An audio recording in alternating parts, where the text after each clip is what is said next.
প্রিয় বাংলাদেশি প্রবাসী ভাই বোনেরা যারা মালয়েশিয়াতে আছেন, সবসময় আপনারা সতর্ক হয়ে চলবেন।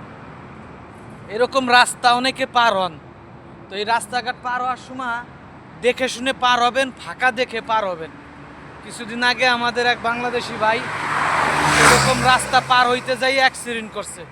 তো যে সময় দেখবেন যে অনেক ফাঁকা, ও ঠিক ওই সময় পার হবেন, কিংবা ওভারব্রিজ থাকলে ওভারব্রিজ দিয়ে যাবেন। মালয়েশিয়ার নিয়মকানুন মেনে চলার চেষ্টা করবেন। আপনার জীবনের সাথে আপনার পরিবারের জীবন জড়িয়ে আছে। রাস্তা পার হওয়ার সময় সর্বোচ্চ সতর্ক থাকবেন। আমি এই রাস্তাটা পার হব, এই জন্য চিন্তা করলাম, তো এই রাস্তাটা যেহেতু আমি পার হব, এই বিষয় নিয়ে একটি সতর্কমূলক ভিডিও বানাই।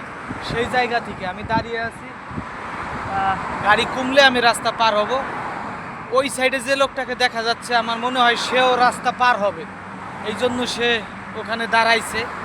তো যখন ফাঁকা থাকবে, ফাঁকা দেখে নিজের জীবনকে মূল্যায়ন করে রাস্তা অবশ্যই পার হবেন।